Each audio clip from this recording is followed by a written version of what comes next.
tuned for the Joan Quinn Profiles. As an editor for Andy Warhol's Interview, the Los Angeles Herald-Examiner, LA Style, and Detour magazines, Joan covered the social set, the Hollywood hotshots, the international art scene, the mysteries of food, the excitement of travel, and the fabulous world of fashion. Joan continues to find creative people on the cutting edge who make things happen. Here's Joan Quinn. Hi, I'm Joan Quinn, and welcome to the Joan Quinn Profiles. In the studio, waiting to be profiled, is writer Richard Alger and artist Diane Newman, who painted all the abstract paintings on the set today. Writer Richard Alger was born and raised in North Dakota.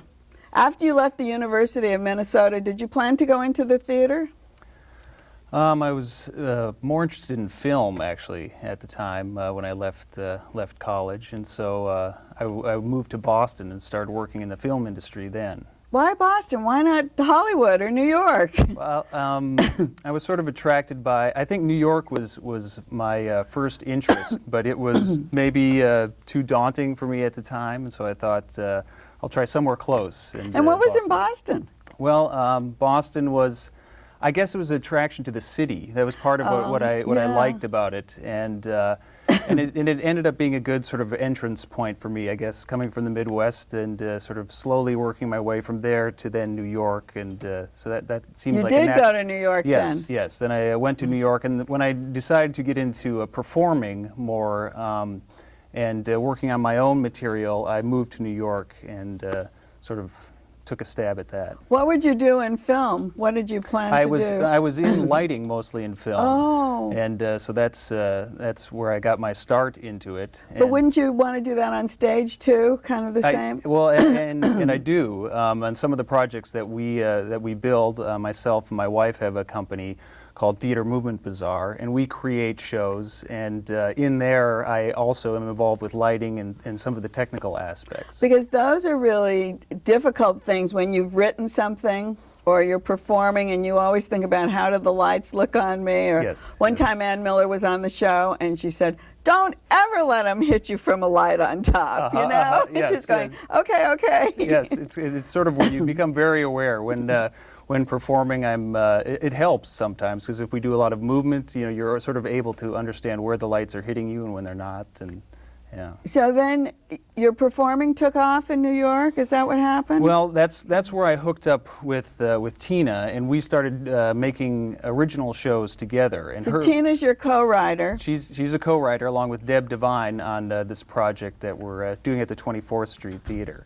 That's what I was wondering. How do you find a co-writer? Were you married to her then? We weren't married at the time, but we since have become married. But how do you find a co-writer when you're looking for something like that? Well, the idea for our work together was to work in sort of a it wasn't necessarily about the writing. It was about designing whole theatrical pieces together. What is that? It's a certain type of theater that have you invented it, so to speak, or? No, we certainly haven't invented it, I guess, but it follows some.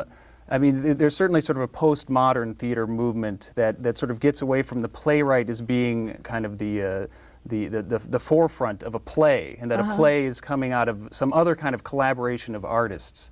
Oh, many artists, yes, maybe. Yeah, in a different kind of that the play changes, you know, from the text. The text is just kind of a starting point. Which is really brilliant, because when I was in London, I saw Matthew Bourne's Play Without Words, and it's so captivating. Right. And it's music, movement, I don't know, body movement, no words. Right. I mean, and this is my collaboration with Tina really opened that sort of avenue up for me. I was working more in kind of the straight sort of writing scenario, and she comes from a mime dance background. That's what I was going to ask. Right, and so working with her then, and it was very interesting for me in my kind of growth as a writer, because I was sort of challenged to write in another fashion, where the text didn't lead the project, and in the shows that we've worked on together, the text is even sort of neutralized, and it becomes something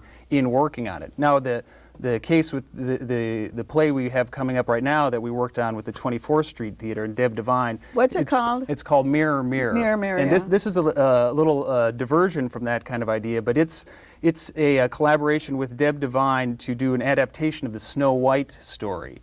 And so Deb had seen some of our work, and she had, 24th Street had invited our company to do a few productions in their Explorer series, which is sort of They're in Santa Monica, right? They're on 24th and Hoover down by USC. Oh, they're downtown. Yeah. Oh, yeah. I kept thinking they were in Santa Monica. Sorry, they're downtown. It's a beautiful little space down there. Oh. And they have and so they have this kind of all ages series.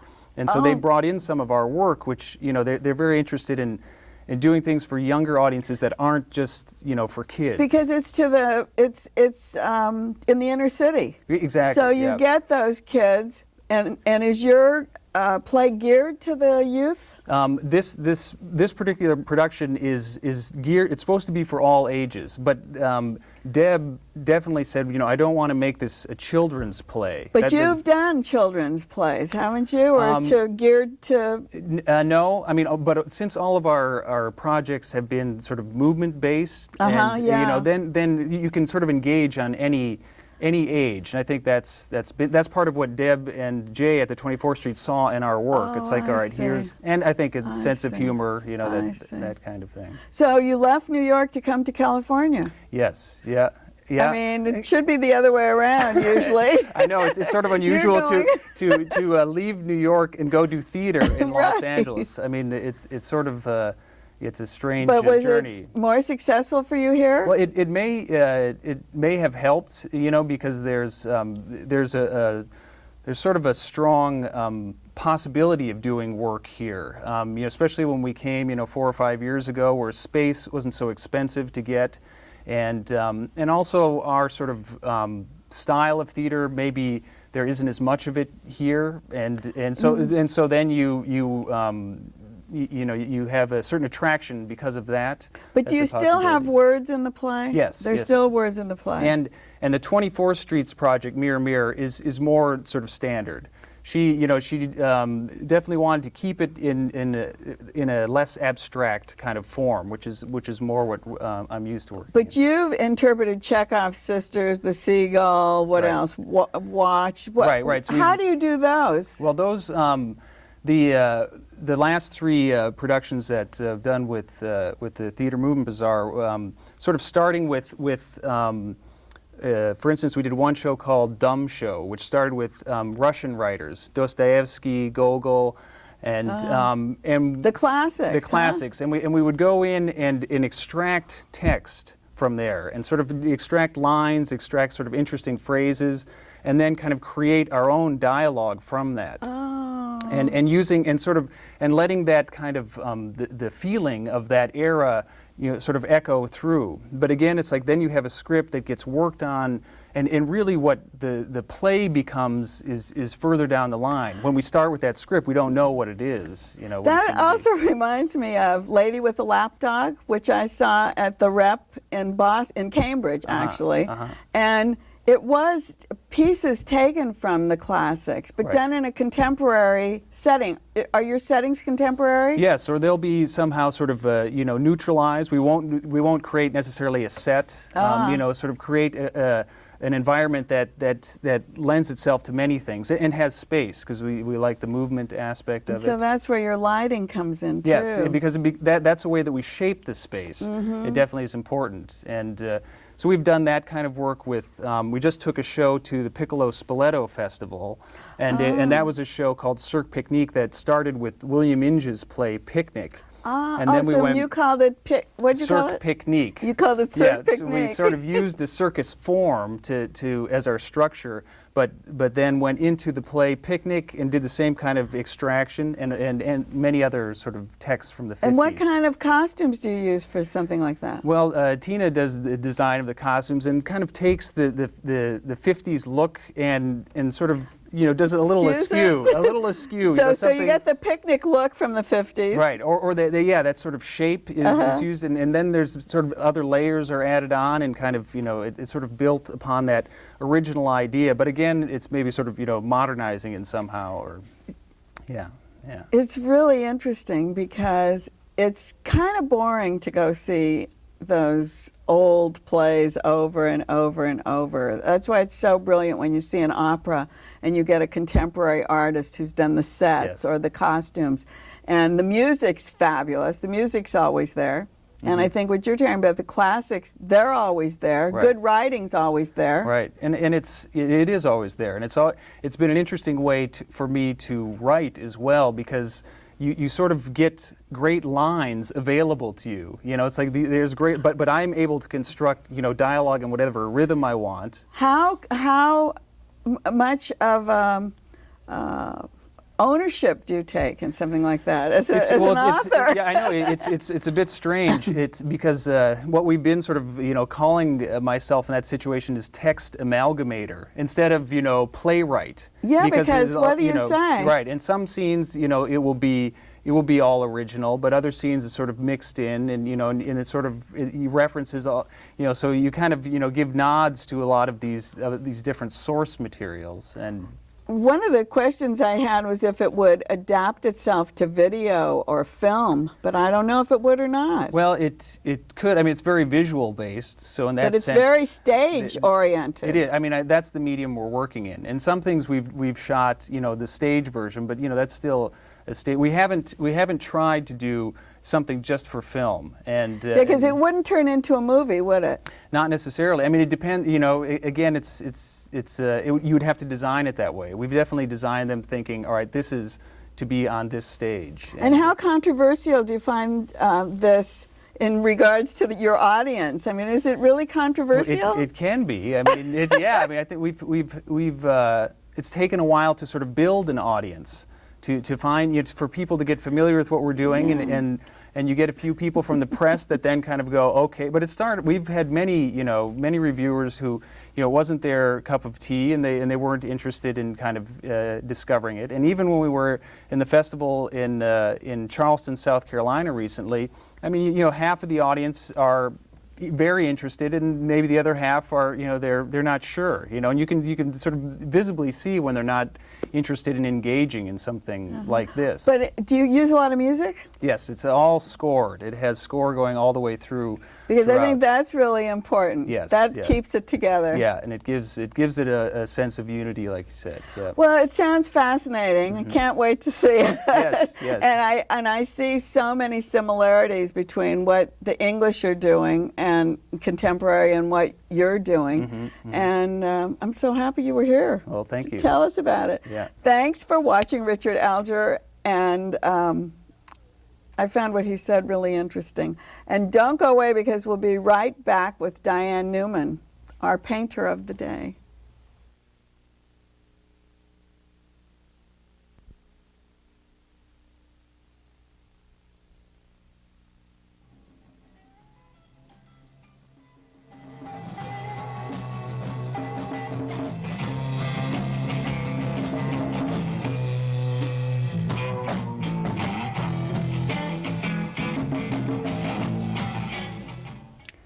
Hi, I'm Joan Quinn, and welcome back to the Joan Quinn Profiles. I'm with artist Diane Newman, who was born and raised in San Francisco. Diane, who has a bachelor's and a master's in psychology, studied art at Sonoma State University. You studied formally, but you always wanted to be an artist, didn't you? Always. You started drawing when? Oh, 4, 5, 6. Always drawing all the time, looking at color, playing. And through high school and junior high school, I did art and I did theater and I did drama. And then I went to college and I forgot all about it. How could you do that? I don't know. Why'd you I don't take know. so, you were like so heavily into psychology, right?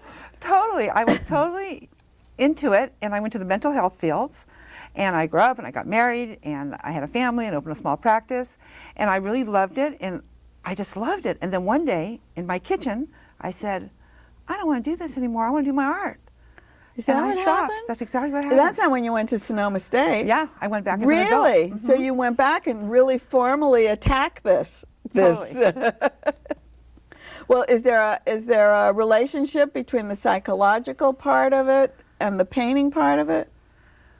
It's a really good question. I think the connection is the healing aspect of the You work. feel. I feel there's a healing aspect to the work. I feel that all art is healing. But when I started to paint, I knew immediately, like, this is healing work. I didn't know how or why or what the process would be. But you know, it's true, because I always say that when you're so down, you want to go to a museum and see something like that. And why? Because of what you're saying. It's the energy in art. There's a connection that we have with the energies, and there's different art for different folks, and realistic and abstract, and right, and color, and every part of it. But if you go into a museum, like right after 9/11, I was like so depressed, and I stayed days in New York, and I couldn't wait to get to the Whitney and the Guggenheim and the Met, just to go in and have something that was comforting. So it does have that psychological aspect, doesn't it? it's a healing energy. Very interesting. You went after Sonoma State. Did you go to France then to work with a painter? No? Oh, yes. I know who you mean. Yes. My first mentor, Bert Salzman. Yeah, but was that right after school or before? It was before, because I asked him to teach me to paint. Oh, I see. We were in France. I see. And then he started me, and I went back to school. Oh, I see. Kind of like happened around the same time. And was he a sculptor? He was a filmmaker and a painter, and that's what he did. He was retired. By the time I asked him to mentor me, he was retired. And who was it? Bert Salzman, Bert right? Salzman. And was he living in France or living in America? He was living in France, and he lived there for 10 years. Ah, I see. And he decided to retire with his wife, Jeannie. And so he went into making sculpture, painting? He went into painting and writing and studying philosophy. And he's the godfather of my son. I see. So when you start to do a painting, we have these paintings on the set. This one was in oil, you said? And one is? An acrylic. Acrylic, and these down here? Oil, oil, oil, oil.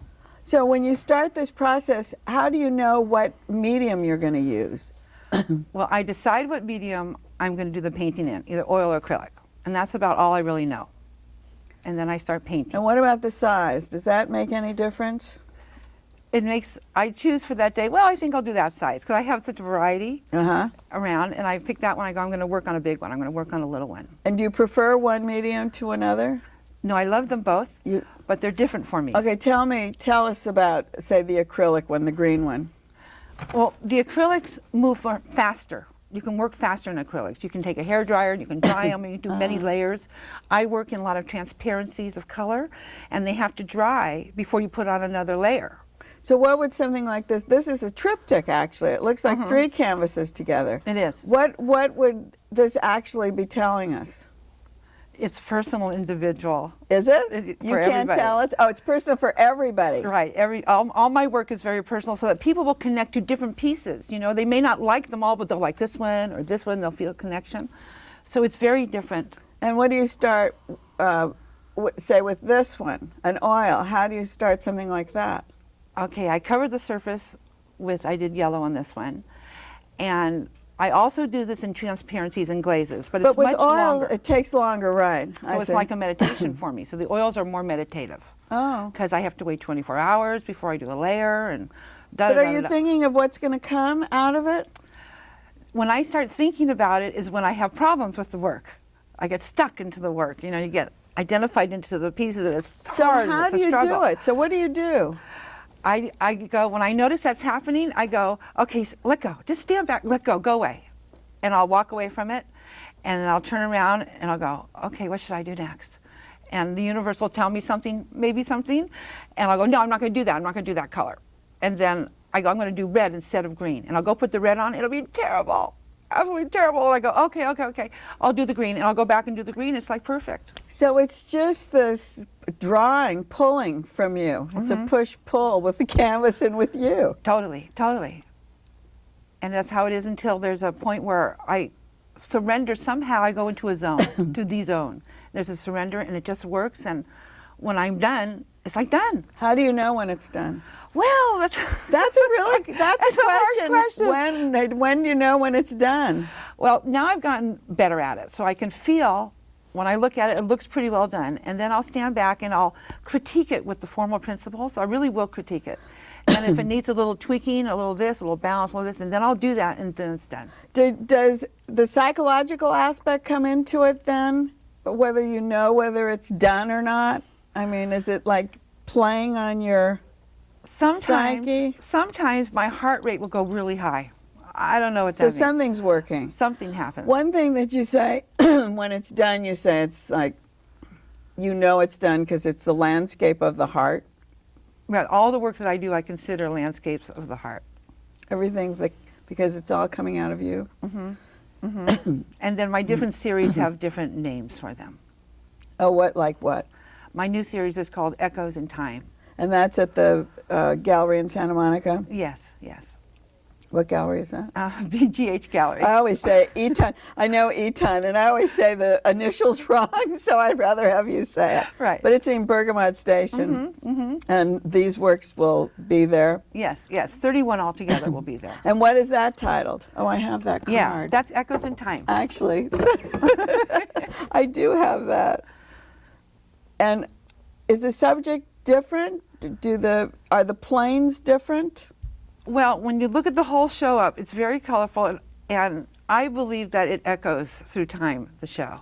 So that's the thing with that. It's kind of esoteric, you know, the name. But there's lots of movement and color, and I dedicate the show also to a fellow who had passed away. My son asked me to. Oh, yeah. Tell us about that story. He was a bodybuilder, surf rider? No, what he was he, surfer? Surfer champion boogie boarder, and his name was Dr. 360, and he was the first person to do a full 360 on a boogie board. That's what made him famous. And my son met him in Mexico, and he was a wonderful guy, humanitarian. The kids loved him. He taught. I'm going to short story it. And what happened was he came down with cancer. And he came down with a cancer that he should not have had. It was lung cancer. He never smoked. He was an athlete, and he was very upset and angry. So he worked in Carson, California, running like the entertainment center where they hire celebrities and stuff. That was his full-time job.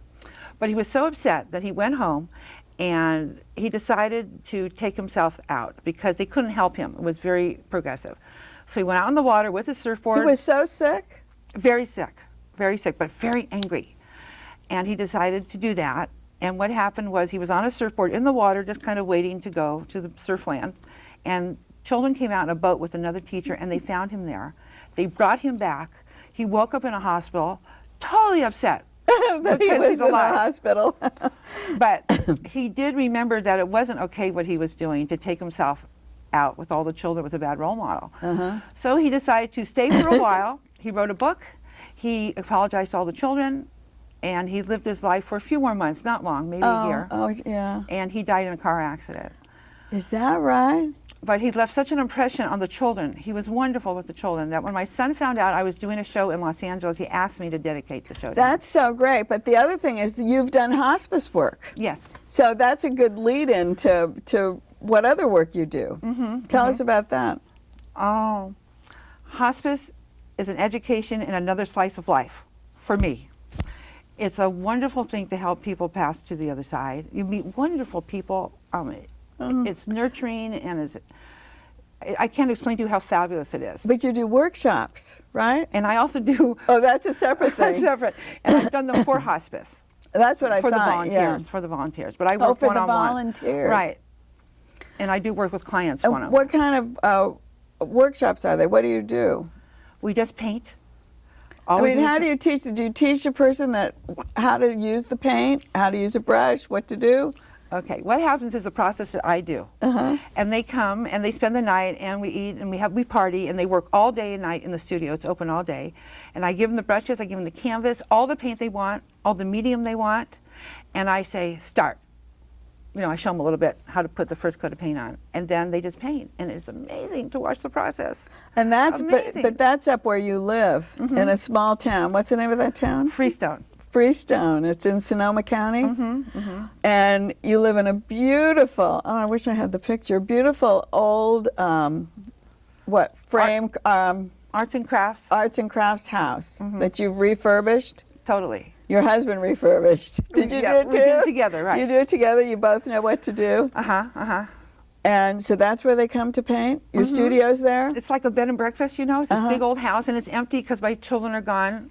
And we spend the weekend and we paint, and they just paint. Oh, and people come up to be there. It's amazing. That is so interesting, because why would you ever leave this small town is one thing, I think. But then on the other hand, living in this small community, how do you see the outside world so much? Because I love the outside world. Is So that a you good go answer? out? Yeah, I no, 'cause go you go to out? it. You go to it. Yeah. Because you get kind of, I don't know, you're in serenity, aren't you? Aren't you living in serenity? It's beautiful where we live. It truly is beautiful. And is that a big influence in your work? I think so, because I like to work alone. I do like to work alone. I love to have people come and I paint with them and we work together, but when it comes down to my personal work, I do like to be alone. So something like this piece, I'm going to hold this up just because it's so beautiful. Tell us a little bit. This is also three little canvases pieces. put together. Well, every piece has a story. Every one of my pieces has a story, you know. And I was trying to make a piece fit. Oh, I had these two little guys running around my studio. And I was working on it. I go, oh, I'd like to hang them with another piece. And so the process was making that happen. So I took another little canvas I had, and I had those, and I just made it happen so to work together. But the painting is what the painting is on its own.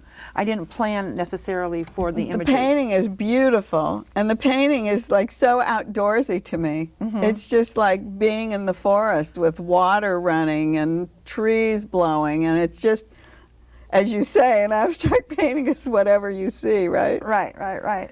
So you don't give any other kind of directions when you sit down with someone telling them how to paint? Well, you know, once in a while, you know, not a lot, honestly. You know, they'll paint. I say, well, what do you think you should do? What color? Tell me a color. I'll snap my fingers and I'll say, okay, what's that color? And they'll go, blue. I go, great, paint blue. Okay. You know, and I just run around and I work with them that way. But I really make them paint so that they'll move out of themselves, I think is what happens when I think about what I do, so that they can just be into the space, into the present with the work. And they just paint, and it's incredible what they do on the weekend. What comes out, it's incredible. I think it's probably the setting. Everything that you have is wonderful. And we felt really comfortable in your setting today, Diane. Oh, thank you. Thank you for bringing all of your paintings to the studio. And thank you, all of you, for watching the Joan Quinn Profiles. Keep writing to 777 South Figueroa, 44th floor, Los Angeles, 90017. We'll see you next time on the Joan Quinn Profiles.